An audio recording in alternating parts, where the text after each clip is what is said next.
자, 이제 용도지역 지정 절차의 특례. 자, 원래 용도지역은 계열집 협심결에서 관리 결정되죠. 자, 이 지정 절차상의 특례도 세 가지 기억하셔야 됩니다. 자, 얘기는 관리계획 위반 결정 절차 없이 용도지역이 지정되는 걸 특례라 그러죠. 세 개.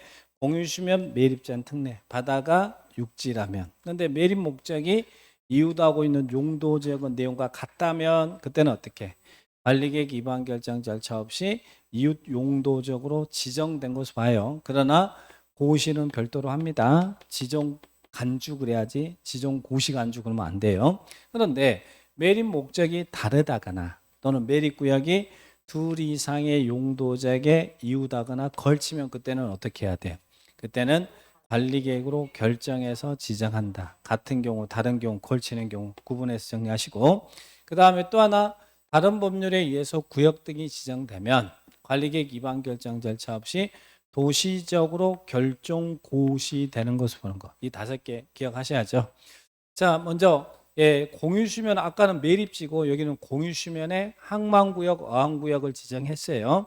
근데 어디에 연접한 공유수면에 항만구역, 어항구역이 지정되면 그 공유수면은 도시적으로 결정고시된 것을 봐요. 도시적의 연접한 이 단어가 반드시 나와야 돼.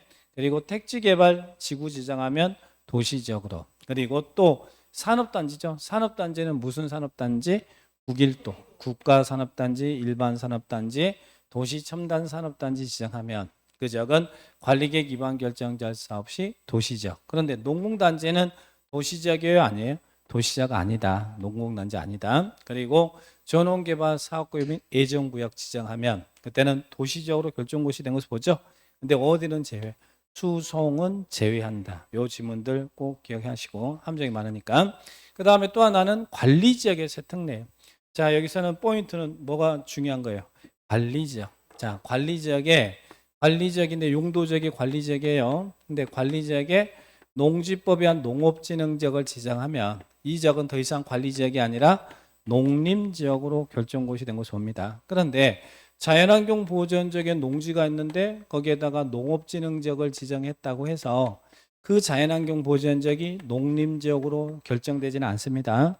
그러면 농업진흥지역이 농림지역으로 바뀌는 지역은 관리지역에 농업진흥지역이 지정되면 이 지역은 더 이상 관리지역이 아니라 농림지역으로 결정고시 된 것을 본다. 자, 그렇게 기억하셔야 돼. 관리지역의 특례. 자, 그런데 또 여기서 조심한 건 관리지역에 산지가 있어. 임야가. 근데 산지관리법에서 보전산지를 지정합니다. 근데 여기서는 보전산지는 산지 종류가 임업용 산지, 공익용 산지, 산지 종류가 2개라 그랬죠. 그래서 여기서는 산림청장이 보전산지를 지정하면서 고시에서 구분할 거 아니에요. 그 구분하는 바에 따라 여기는 농림지역 또는 자연환경 보전지역으로 결정고시 된 겁니다. 그러니까 관리지역에 보전산지를 지정하면 이 지역은 농림지역이다 이렇게 단정하면 안 되고 자연환경 보전지역이다 단정하면 안 되고 반드시 뭐라고요? 고시에서 구분하는 바에 따라 농림지역 또는 자연환경 보전지역으로 결정고시 된 것을 본다. 그래서 용도지역 지정 절차의 특례 3가지 잘 구분해 주시 바랍니다. 자, 그러면 거기 문제를 보니까요. 용도적 지정 절차 특례에 대한 다음 설명 중 옳지 않은 것은 나왔죠. 자, 1번 공유시면의 받아야 한다. 매립 목적이 매립구역과 이웃하고 있는 용도지역의 내용과 같다 그랬어요. 같으면 어떻게 한다? 그때는 매립 준공 인가일로부터 이웃 용도적으로 지정된 걸 본다. 맞죠? 지정. 근데 지정 고시된 걸로 본다 그러면 안 되고 지정된 걸로 본다. 자, 1번 맞고 2번 오천어항법에 한 어항구역으로서 도시지역에 연접한 공유시면은 도시지역으로 결정고시된 것을 본다. 맞나요? 여기는 도시지역에 연접한 공유시면이 반드시 나와야 돼요. 자, 그 다음에 3번은 국가산업단지 지정하면 도시적으로 결정고시된 것을 본다. 맞죠? 4번 녹지지역에 농업진흥지역이 지정되면 농림지역으로 결정고시된 것을 본다. 맞아요? 틀려요? 틀렸죠? 어디가 틀렸어요? 녹지지역에다가 농업진흥지역을 지정했다고 해서 녹지지역이 농림지역으로 바뀌지는 않죠. 뭐가 나와야 돼요? 관리지역에 농업진흥지역이 지정되면 농림지역으로 결정고시된 것을 본다. 이게 나와야 돼요. 그러니까 관리지역의 특례죠. 그래서 4번이 틀렸습니다. 자, 5번 관리지역에 산림이 있는데 보전산지가 지정됐어. 그럼 보전산지는 어떻게 하라고요?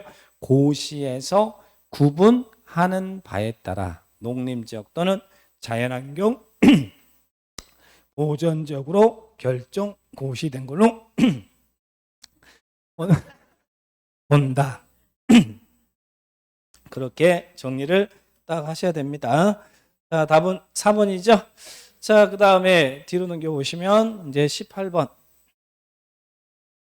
다른 법률에 의해서 도시적으로 결정고시되는 것 5개 기억하셔야 됩니다.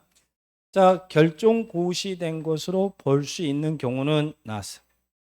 자, 1번 농공단지 지정하면 그 지역은 도시적이 되나요?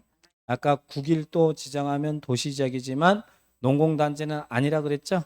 아니다. 자, 2번 어촌어항법에 따른 어항구역으로서 농림지역에 연접한 공유수면에 지정고시된 지역. 어디다 틀렸어요? 농림지역이 아니라 도시지역에 연접한 공유수면에 항만구역, 어항구역이 지정돼야 도시지역이 된다고 그랬죠?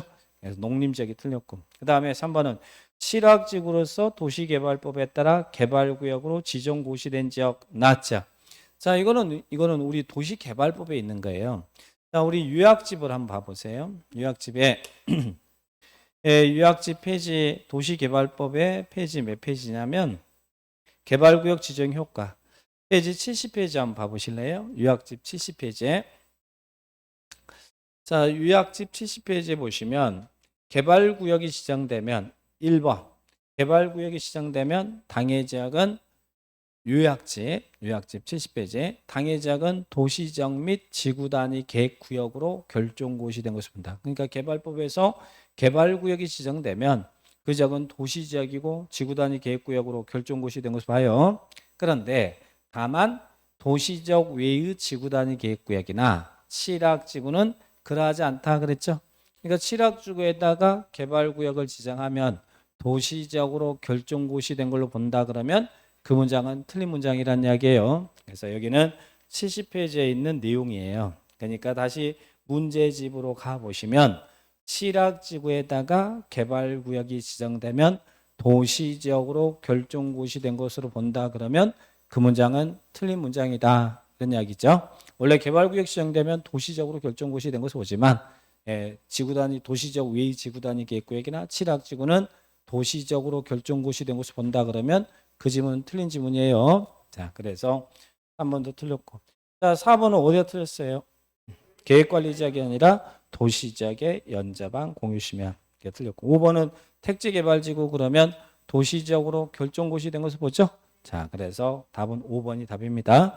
이 18번 문제도 예전에 우리 시험 기출문제를 살짝 응용한 겁니다. 그러니까 이런 식의 문제도 나온다. 도시지역으로 결정고시 특례. 자, 체크하시고.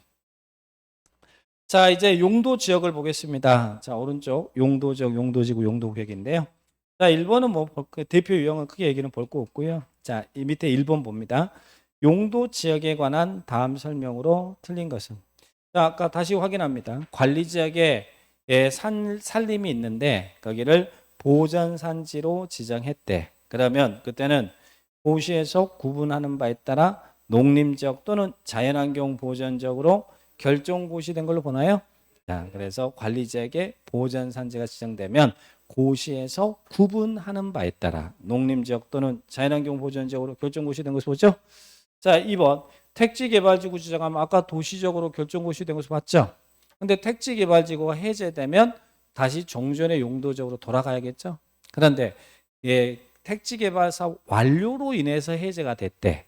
그러면 다시 종전의 용도적으로 환원돼요, 안 돼요? 완료로 되면 환원되지 않아야 되겠죠. 근데 2번은 지금 뭐라고 나왔어요? 완료가 돼서 해제가 됐는데 그러면 이전에 용도적으로 환원된 것을 본다 이러면 안 돼요. 공사 완료로 인한 해제는 환원되지 않습니다. 2번이 답이고. 자, 3번 관리지역에 농업진흥지역 지정됐다. 그러면 무슨 지역? 더 이상 그 지역은 관리지역이 아니라 농림지역. 자, 그리고 4번은요. 자, 4번 지문을 확인하고 하려고 그래요.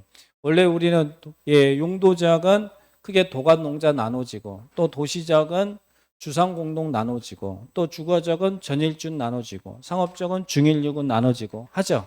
용도적 그리고 또 공업적은 전입주 나눠지고 녹지적은 보생자 나눠지잖아요.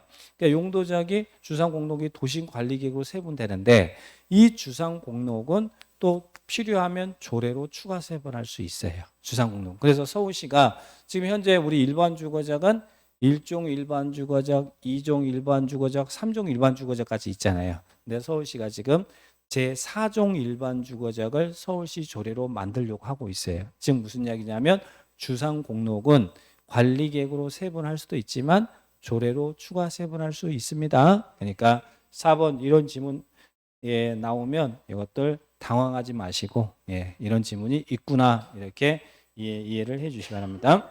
자, 그 다음에 도시적이 세부 용도적으로 지정되지 않았을 때, 자 이것도 시험에 너무너무 잘 나왔어요. 용도적, 미지정, 미세분 꼭 기억하셔야 돼요. 도관 농자 용도 미지정이면 용도가 나눠지지 않았대. 자 여기 봐봐요. 도관 농자 용도가 지정되지 않았다. 그럴 때는 어느 지역의 행위자를 받아? 제일 규제가 강한 자연환경 보전지역의 행위자를 받습니다. 그런데 도시적과 관리적은 세분되잖아요. 근데 도시적은 도시적인데 도시적은 주상공록 나눠지고 막 세분돼야 되잖아요. 도시적이 세부 용도가 지정되지 않았을 때는 그때는 어느 지역? 도시적의 제일 규제가 강한 보전 녹지지역의 건축 제한, 보전 녹지지역의 건폐 용지를 받습니다.